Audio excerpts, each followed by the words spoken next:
Hello friends, welcome to रोशन की class YouTube channel. आप सभी का आज की इस दैनिक पाठ्य योजना की वीडियो में एक बार फिर से बहुत बहुत स्वागत है। दोस्तों, आज की इस वीडियो में हम देखेंगे भूगोल विषय का, जो कि कक्षा 9 के लिए है, उसकी पाठ्य योजना। तो अगर आप लोगों को आज की वीडियो पसंद आती है तो प्लीज़ वीडियो को लाइक करना मत भूलिएगा। और अगर आप लोगों को डेली बेसिस पे पाठ्य योजना की वीडियो अगर आप लोगों को चाहिए, या फिर आप लोगों को सूक्ष्म शिक्षण पाठ्य योजना की वीडियो चाहिए, तो नीचे कमेंट बॉक्स है, उस पर जाके आप कमेंट कर सकते हैं। मैं गारंटी देता हूँ 1 से 2 दिन के अंदर मैं आप लोगों की वीडियो आप तक पहुँचाने की पूरी कोशिश करूँगा। सिर्फ आपको कमेंट करना है, और कमेंट करने के बाद काफ़ी लोग कमेंट करने के बाद मैं उनकी वीडियो बना भी देता हूं, और उनको पता नहीं चलता है। इसलिए नहीं पता चलता कि वो चैनल को सब्सक्राइब नहीं करते हैं। इसलिए अगर आपको कोई वीडियो चाहिए, अगर आपने कमेंट किया है, तो उसके साथ ही साथ आप नीचे लाल कलर का जो सब्सक्राइब बटन, उस पर क्लिक करके सब्सक्राइब कर लीजिए। साथ ही साथ बेल आइकन को दबा लीजिए, बिल्कुल फ्री है। ये आप लोगों की जानकारी के लिए है कि अगर आप लोग कोई वीडियो मांगते हैं मुझसे, मैं उस वीडियो को अपलोड करता हूँ, तो उसके बारे में आपको पता चलेगा। तभी पता चलेगा जब आप सब्सक्राइब करेंगे नीचे चैनल को और बेल आइकन को दबा के रखेंगे। ठीक है, तो अब चलते हैं, देखते हैं आज की वीडियो। यहाँ पे सबसे ऊपर आपको जिस पेज से आप पाठ्य योजना बनाना स्टार्ट करेंगे, उस पेज पे सबसे ऊपर आपको दैनिक पाठ्य योजना या फिर पाठ्य योजना संख्या लिखनी होती है। जैसे यहाँ पे अगर आपकी पाठ्य योजना संख्या 1 है तो 1 लिख दीजिए, 2 है तो 2 लिख दीजिए, 3 है तो 3 लिख दीजिए। जो भी संख्याएं हैं उसको इस तरीके से आप लिख दीजिए। नेक्स्ट आपको विद्यालय का नाम लिखना होता है, जिस विद्यालय में आप पाठ्य योजना पढ़ाने के लिए जाएंगे। ठीक है, क्लास हमारी है, कक्षा हमारी है 9वीं। दिनांक यहाँ पे लिखना होता है, जिससे ये पता चलता है कि आपने फाइल में एक ही पाठ्य योजना तो बनाई नहीं है। आपके कॉलेज में कम से कम 10 से 15-20 पाठ्य योजनाएं बनाने के लिए दी जाती हैं। तो कौन सी पाठ्य योजना आपने कब पढ़ाई है, एग्जामिनर जब चेक करता है आपकी फाइल, तो उसको पता चलता है कि कौन सी पाठ्य योजना किस डे में पढ़ाई गई थी। विषय हमारा है भूगोल। अगर यहाँ पे आपके विषय को समाज विज्ञान आप लिखना चाहते हैं तो समाज विज्ञान लिख सकते हैं। उप विषय में आप भूगोल लिख सकते हैं। ठीक है, कालांश यानी कि किस पीरियड में जाएंगे इस चैप्टर को पढ़ाने के लिए, पहले पीरियड में, दूसरे पीरियड में, थर्ड में, फोर्थ में, जिस पीरियड में आप जाएंगे, यानी कि पीरियड का नाम लिखना है। यहाँ पे काफ़ी कॉलेजेस में इसको चक्र भी कहते हैं, कालांश को ही, तो चक्र लिख दीजिएगा। उसके बाद समयावधि है, समयावधि हमारी आज के लेसन प्लान की है वो 30 मिनट है। नेक्स्ट आप देखेंगे लास्ट में हमारे यहाँ पे है प्रकरण, यानी कि हमारा जो आज का टॉपिक है वो है आकाशीय पिंड। ठीक है, आकाशीय पिंड कक्षा 9 का ये टॉपिक है। अब आता है अगला, यहाँ पे हेडिंग आपका ध्यान से देखिएगा, शिक्षण उद्देश्य। शिक्षण उद्देश्य को ही यहाँ पे हम काफ़ी कॉलेजेस में सुनने को मिलता है हमें विशिष्ट उद्देश्य। ठीक है, तो आपके कॉलेज में अगर शिक्षण उद्देश्य बोला जाए लिखने के लिए हेडिंग, तो शिक्षण उद्देश्य लिखिएगा, और विशिष्ट उद्देश्य बोला जाए लिखने का तो विशिष्ट उद्देश्य लिखिएगा। काफ़ी कॉलेज में यहाँ पे, इसके पहले यहाँ पे आपको मैं बता दूँ कि यहाँ पे विशिष्ट उद्देश्य यानी कि शिक्षण उद्देश्य के पहले सामान्य उद्देश्य भी लिखना होता है। तो सामान्य उद्देश्य कुछ नहीं होता, आपका जो विषय है, जैसे हमारा आज का विषय है भूगोल या फिर सामाजिक अध्ययन, तो उसको पढ़ाने से बच्चे में किन किन चीज़ों का विकास होगा उसके बारे में 5 से 6 पॉइंट लिखना होता है। तो अगर आपको नहीं पता है उसके बारे में, तो ऊपर आई बटन है, उस पर क्लिक कर लीजिएगा। यहाँ पे आई बटन आपको मिलेगा, यहाँ पे आप जाके देख लीजिएगा। अदर वीडियो में मैंने सामान्य उद्देश्य बना रखा है, वहाँ पे आप जाके देख सकते हैं। ठीक है, इसके बाद आपका आएगा विशिष्ट उद्देश्य। विशिष्ट उद्देश्य यानी कि शिक्षण उद्देश्य। आपका शिक्षण उद्देश्य क्या है ये चैप्टर पढ़ाने का, जैसे आप आकाशीय पिंड पढ़ा रहे हैं चैप्टर बच्चों को, तो आकाशीय पिंड पढ़ाने का आपका उद्देश्य क्या है, बच्चे इससे क्या क्या सीखेंगे, उसके बारे में यहाँ पे विशिष्ट उद्देश्य में लिखना होता है। तो स्टैंडर्ड जो स्ट्रक्चर होता है, सबसे पहले 2 कॉलम इसको डिवाइड कर लिया जाता है। पहले में शिक्षण उद्देश्य लिखा जाता है या फिर विशिष्ट उद्देश्य, और दूसरे में अपेक्षित व्यवहारगत परिवर्तन, यानी कि आप ये चैप्टर पढ़ाने के बाद बच्चों से क्या अपेक्षा करते हैं कि उनके व्यवहार में क्या परिवर्तन होगा। इसमें पहले हेडिंग है ज्ञानात्मक। देखिए इसमें लिखा गया है छात्र आकाशीय पिंड का प्रत्यास्मरण कर सकेंगे। दूसरा पॉइंट है छात्र आकाशीय पिंड का प्रत्याभिज्ञान कर सकेंगे। नेक्स्ट हेडिंग है दूसरी अवबोध। ठीक है, इसी को बोधात्मक भी कहते हैं। तो इसमें देखिए लिखा गया छात्र आकाशीय पिंड की व्याख्या कर सकेंगे। दूसरा पॉइंट है छात्र आकाशीय पिंड को समझ सकेंगे। तीसरा यहाँ पे पॉइंट है ज्ञानोपयोग, इसको ही ज्ञानात्मक भी कहते हैं। इसमें देखिए लिखा गया छात्र आकाशीय पिंड से संबंधित ज्ञान का प्रयोग उच्च अध्ययन में कर सकेंगे। दूसरा पॉइंट है छात्र आकाशीय पिंड से प्राप्त ज्ञान का दैनिक जीवन की नवीन परिस्थितियों में उपयोग कर सकेंगे। चौथा यहाँ पे पॉइंट है कौशल, इसी को कौशलात्मक भी कहते हैं। ठीक है, तो आप ध्यान से देखिएगा। उसके बाद इसमें देखिए लिखा गया छात्र आकाशीय पिंड की जानकारी प्राप्त कर सकेंगे। ठीक है, और दूसरा पॉइंट है छात्र आकाशीय पिंड से संबंधित चित्र बना सकेंगे। अभिरुचि है, इसी को ही अभिरुच्यात्मक भी कहते हैं। इसमें देखिए लिखा गया छात्र आकाशीय पिंड के विषय में जानने में रुचि ले सकेंगे। दूसरा पॉइंट है छात्र आकाशीय पिंड के विषय में विचार विमर्श करने में रुचि ले सकेंगे। और लास्ट में है अभिवृत्ति, इसी को ही अभिवृत्त्यात्मक भी कहते हैं। इसमें देखिए लिखा गया है छात्र आकाशीय पिंड के प्रति सकारात्मक दृष्टिकोण उत्पन्न कर सकेंगे। दूसरा पॉइंट है छात्र आकाशीय पिंड के प्रति वैज्ञानिक दृष्टिकोण का विकास कर सकेंगे। नेक्स्ट आप आगे देखिए, अगली हेडिंग यहाँ पे अब आती है आपका शिक्षण उद्देश्य यहाँ पे हो गया। अब अगली हेडिंग यहाँ पे शिक्षण सहायक सामग्री, इसी को ही सहायक सामग्री भी लिखा जाता है। तो यहाँ पे शिक्षण सहायक सामग्री में देखिए वो उन सभी सामग्रियों के बारे में आप लिखेंगे जिसकी सहायता आप शिक्षण कार्य करते समय 30 मिनट की क्लास में लेंगे। तो यहाँ पे लपेट फलक है, लपेट फलक को ही लपेट श्यामपट भी कहते हैं। आप जो रोलिंग बोर्ड लेके जाते हैं साथ में ब्लैक कलर का, उस पर कुछ बना के ले जाइए मॉडल चार्ट। श्यामपट की सहायता लेंगे आप पढ़ाते समय, चौक की सहायता लेंगे, डस्टर की सहायता लेंगे, डस्टर को ही झाड़न कहते हैं। संकेतक जो छड़ी होती है पतली सी, जिससे आप बच्चों को समझाते हैं बोर्ड पे कोई चीज़ लिख के। एवं समस्त कक्षोपयोगी शिक्षण सहायक सामग्री, यानी कि इसके साथ आप कोई भी यहाँ पे प्रयोग करते हैं किसी भी सामग्री की, तो वो सारी चीज़ यहाँ पे आप लिख सकते हैं। पूर्व ज्ञान है, पूर्व ज्ञान में देखिए लिखा गया छात्र आकाशीय पिंड की सामान्य जानकारी रखते हैं। नेक्स्ट आता है अब आपका अगला हेडिंग, सबसे इंपॉर्टेंट हेडिंग प्रस्तावना। प्रस्तावना इसलिए सबसे इंपॉर्टेंट कहा जाता है क्योंकि बच्चों को प्रस्तावना प्रश्न बनाने में ही दिक्कत होती है कि किस तरीके से बनाया जाए कि बच्चे उसका आंसर आसानी से दे सकें। तो यहाँ पे प्रस्तावना में देखिए 2 कॉलम बना दीजिए। अगर आपके कॉलेज में कहा जाए 3 कॉलम, तो 3 कॉलम बना दीजिएगा। बस क्रम संख्या, यहाँ पे क्रम संख्या के 1 कॉलम बना दीजिएगा और बाकी छात्राध्यापक क्रियाएं और विद्यार्थी क्रियाएं सेम रहेगी। लड़की हैं तो छात्राध्यापक क्रिया की जगह छात्राध्यापिका क्रिया हो जाएगा, बस इतना ही चेंज होगा। कम से कम 3 प्रश्न पूछ के अपना प्रकरण निकलवा सकते हैं और मैक्सिमम 5 से 6 प्रश्न पूछा जा सकता है अपना प्रकरण निकलवाने के लिए। प्रश्न जो है वो बच्चों के पूर्व ज्ञान पर आधारित होने चाहिए, ठीक है, और प्रश्नों के क्रम में क्रमबद्धता होनी चाहिए। प्रस्तावना प्रश्न बनाने में इतनी चीज़ें ध्यान रखनी होती हैं। तो यहाँ पे देखिए पहला प्रश्न है, रात्रि के समय आकाश में देखने पर क्या दिखाई देते हैं? तो बच्चे बता देंगे आकाश में देखेंगे आप तो तारे, ये सारी चीज़ तारे दिखाई देते हैं आकाश में, तो तारे मिलेगा आपको आंसर। फिर दूसरा प्रश्न बनेगा, तारों के अतिरिक्त और कौन सा बड़ा पिंड आकाश में दिखाई देता है? तो बच्चे बता देंगे चंद्रमा। फिर उसके बाद तीसरा प्रश्न आएगा, चंद्रमा की स्थिति कैसी होती है? तो बच्चे बता देंगे चंद्रमा की स्थिति आपको पता है कि बदलती रहती है, तो बच्चे बोलेंगे या तो बदलती रहती है या फिर बोलेंगे परिवर्तनशील है। फिर चौथा क्वेश्चन है, चंद्रमा की स्थिति परिवर्तनशील कहाँ होती है?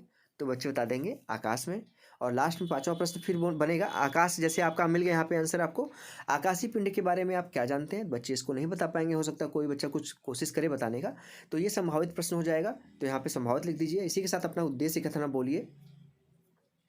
हेडिंग लिखिए यहाँ पे उद्देश्य कथन। उद्देश्य कथन में आपको बोलना है, आज हम आकाशीय पिंड का विस्तारपूर्वक अध्ययन करेंगे। अब नेक्स्ट आपका बच्चों को पता चल गया कि वो क्या पढ़ने वाले हैं, तो आप उस चीज़ को बच्चों को पढ़ा सकते हैं, यानी प्रस्तुत कर सकते हैं उस चीज़ को। तो हेडिंग डालनी है आपको प्रस्तुतिकरण, ठीक है, यहाँ पे प्रस्तुतिकरण इस तरीके से हेडिंग डालिए। और यहाँ पे आपको टोटल 5 कॉलम बनाना है। शिक्षण बिंदु, छात्राध्यापक क्रिया, लड़के हैं तो छात्राध्यापिका क्रिया हो जाएगा, विद्यार्थी क्रियाएं, प्रविधि या फिर विधि, और लास्ट में श्यामपट सार। इसमें देखिए सबसे पहले शिक्षण बिंदु में लिखा गया है खगोलीय पिंड। विकासात्मक प्रश्न है, तारे हमें किस प्रकार प्रतीत होते हैं? बच्चे बताएंगे टिमटिमाते हुए। दूसरा प्रश्न है, तारे क्यों टिमटिमाते हैं? सूर्य के प्रकाश के कारण। बच्चे आंसर देंगे इसका। अब लास्ट में यहाँ पे तीसरा प्रश्न आएगा, सूर्य किस प्रकार का पिंड है? बच्चे संभावित उत्तर दे पाएंगे इसका, तो संभावित लिख दीजिए। अब उसके बाद प्रविधि में देखिए लिखा गया है यहाँ पे प्रश्नोत्तर विधि, क्योंकि आप प्रश्न पूछ रहे थे यहाँ पे, तो ये प्रश्नोत्तर विधि हो जाएगा, ठीक। अब आएगा यहाँ पे छात्राध्यापक कथन, यानी कि आप बच्चों को उसके बारे में बताइए। आप, ब्रह्मांड में कई छोटे बड़े विशाल और अति विशाल पिंड हैं। इन पिंडों को खगोलीय पिंड कहते हैं। सूर्य, तारे, ग्रह, क्षुद्र ग्रह, उल्काएं, धूमकेतु, आकाशगंगा, चंद्रमा सभी खगोलीय पिंड हैं। इन्हें हम आकाशीय पिंडों के रूप में पाते हैं। आपने बड़े बुजुर्गों से ध्रुव तारा, सप्तऋषि तारों आदि के बारे में सुना होगा। ये भी खगोलीय पिंड हैं जो स्वयं के प्रकाश से चमकते हैं, इसलिए इन्हें तारे कहते हैं। ऐसे ही एक तारा हमारा सूर्य है। सूर्य से दूर की भी कई तारे हैं जो सूर्य से भी अधिक दूरी पर होने के कारण छोटे एवं चमकीले प्रतीत होते हैं। कई तारे सूर्य से कई गुना बड़े हैं। ब्रह्मांड का विस्तार कल्पना से भी परे है। वेदों में भी अन्य रूप में यह वर्णित है। छात्र वाले कॉलम में लिखी विद्यार्थी ध्यानपूर्वक सुनेंगे तथा महत्वपूर्ण बिंदुओं को अपनी अभ्यास पुस्तिका में लिखेंगे। व्याख्या विधि थी तो व्याख्या विधि लिख दीजिए प्रविधि वाले कॉलम में। और श्यामपट पे लिखा गया है, ब्रह्मांड में कई छोटे विशाल और अति विशाल पिंड खगोलीय पिंड कहलाते हैं। सूर्य, तारे, ग्रह, चंद्रमा सब खगोलीय पिंड हैं। बहुत प्रश्न पूछे बच्चों से, किसी खगोलीय पिंड का नाम लिखिए। बच्चे बता देंगे सूर्य। तारे किसके प्रकाश से चमकते हैं? तो तारे यहाँ पे गलत है, यहाँ पे देखिए लिखा गया, यहाँ पे खुद के प्रकाश से। तारे जो होते हैं वो खुद के प्रकाश से चमकते हैं, ठीक है। तो यहाँ पे खुद के प्रकाश से। प्रश्नोत्तर विधि थी, प्रश्नोत्तर विधि लिख दीजिए। फिर दूसरा यहाँ पे पॉइंट आता है शिक्षण बिंदु में भारतीय पाचांग। विकासात्मक प्रश्न पूछिए फिर से, सप्ताह के कितने दिन होते हैं? बच्चे बताएंगे 7 सप्ताह। यहाँ फिर अगला यहाँ पे क्वेश्चन आता है दूसरा, सप्ताह के 7 दिनों की जानकारी किससे प्राप्त होती है? तो बच्चे बता देंगे कैलेंडर से। तीसरा है भारतीय कैलेंडर किस प्रकार बनाया जाता है, बच्चे बता देंगे पंचांग से। चौथा प्रश्न है भारतीय पंचांग के बारे में क्या जानते हैं, संभावित उत्तर मिलेगा। ये प्रश्नोत्तर विधि थी तो प्रश्नोत्तर विधि लिख दीजिए। अब इसके बाद यहाँ पे छात्राध्यापक कथन लिखिए। भारतीय पंचांग के 5 प्रमुख अंग हैं, इसलिए पंचांग है, इसे पंचांग कहते हैं। ये 5 अंग निम्न है। पहला तिथि, ठीक है, ध्यान दीजिएगा, पहला यहाँ पे अंग है तिथि। इसे अंग्रेजी महीने की दिनांक के रूप में समझ सकते हैं। इसका संबंध चंद्रमा के दिनांक से है। एक चंद्रमा के 2 पक्ष होते हैं, जिसे शुक्ल पक्ष एवं कृष्ण पक्ष के नाम से जाना जाता है। प्रत्येक दिन तिथि 15-15 तिथियों की होती है। दूसरा जो होता है यहाँ पे पंचांग का पार्ट, वो होता है वार। इसका संबंध सप्ताह के दिनों से होता है जो 7 होते हैं। तीसरा है नक्षत्र, ठीक है, इसका संबंध चंद्रमा के क्रांति पथ के उस आकाशीय भाग से है जो चंद्रमा उस समय स्थित होता है। चौथा है योग, इसका संबंध सूर्य तथा चंद्रमा गति के में किसी समय उत्पन्न अंतर से है। योग भी 27 होते हैं, ठीक है। और लास्ट में है 5वां यहाँ पे पार्ट करण। तिथियों के सूक्ष्म प्रभाव को जानने के लिए प्रत्येक तिथि के में 2 भाग माने किए जाते हैं। इसको क्या कहते हैं, करण। छात्र वाले कॉलम में लिखिए।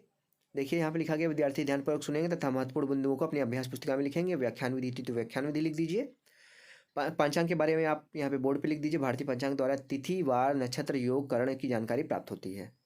बहुत प्रश्न फिर से पूछना है, पूछ लीजिए। यहाँ पे भारतीय पंचांग के कितने अंग हैं, बच्चे बताएंगे 5। दूसरा प्रश्न है तिथियों के सूक्ष्म प्रभाव को जानने के लिए किस पंचांग का उपयोग किया जाता है, करण का। प्रश्नोत्तर विधि लिख दीजिए। फिर आता है यहाँ पे तीसरा पॉइंट, सौरमंडल एवं इसके ग्रह। विकासात्मक प्रश्न पूछिए, सौरमंडल के कितने ग्रह हैं, बच्चे बताएंगे 8 ग्रह। 8 ग्रह किसके चारों ओर चक्कर लगाते हैं, बच्चे बता देंगे सूर्य के। तीसरा प्रश्न है सूर्य व ग्रह मिलकर क्या बनाते हैं, बच्चे बताएंगे। इसका उत्तर नहीं दे पाएंगे, संभावित उत्तर हो जाएगा। प्रश्नोत्तर विधि थी, प्रश्नोत्तर विधि लिख दीजिए। फिर छात्राध्यापक कथन हेडिंग डालिए।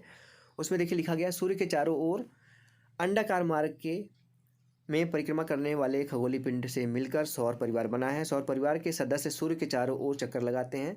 सूर्य की परिक्रमा करने वाले पिंड ग्रह व ग्रहों की परिक्रमा करने वाले पिंड उपग्रह कहलाते हैं।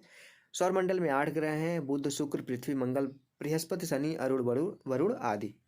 छात्र वाले कॉलम में सेम चीज आपको लिख देनी है, ध्यानपूर्वक सुनेंगे और मुख्य बिंदुओं को अपनी कॉपी में नोट करेंगे। व्याख्यान विधि थी, व्याख्यान विधि लिख दीजिए। श्यामपट पे सूर्य व 8 ग्रह मिलकर सौरमंडल बनाते हैं। बुध, शुक्र, पृथ्वी, मंगल, बृहस्पति, शनि, अरुण, वरुण सौरमंडल के ग्रह हैं। बहुत प्रश्न पूछिए फिर से। सूर्य के चारों ओर ग्रह किस मार्ग में परिक्रमा करते हैं, बच्चे बता देंगे अंडाकार मार्ग पर।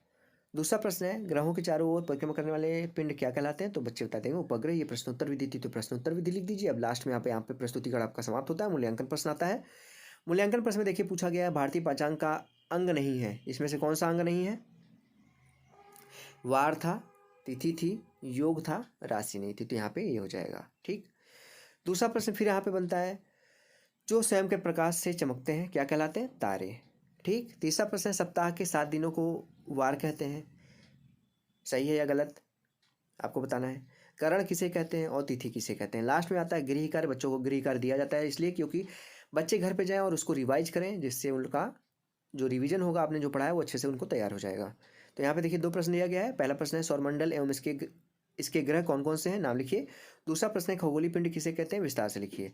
लास्ट में आपको हेडिंग लिखनी है पर्यवेक्षक टिप्पणी। यहाँ पे आपके अंदर जो कमियाँ होंगी पाठ पढ़ाते समय वो पर्यवेक्षक यहाँ पे टिप्पणी लिखेगा, जो अच्छाइयाँ होंगी उसके बारे में यहाँ पे लिखेगा। तो ये था आज का हमारा लेसन प्लान। अगर आज का लेसन प्लान आप लोगों को पसंद आया हो, डिटेल मैंने बताया है, तो प्लीज़ इस वीडियो को लाइक करना मत भूलिएगा। नीचे लाइक बटन है थम्स अप का, उस पर क्लिक करके लाइक कर दीजिए। और रेगुलर बेसिस पे अगर आप लोगों को पाठ योजना या फिर माइक्रो टीचिंग से रिलेटेड किसी भी कौशल की वीडियो चाहिए तो आप नीचे सब्सक्राइब बटन है लाल कलर का, उस पर क्लिक करके सब्सक्राइब करना मत भूलिएगा। साथ ही साथ बेल आइकन को दबा के रखिए, जिससे मैं आप लोगों की वीडियो अपलोड करूँ तो उसकी नोटिफिकेशन आप तक पहुँच जाए बिल्कुल फ्री। तो फ्रेंड्स मिलते हैं नेक्स्ट वीडियो में, तब तक के लिए आप लोगों का बहुत बहुत धन्यवाद। जय हिंद, वंदे मातरम।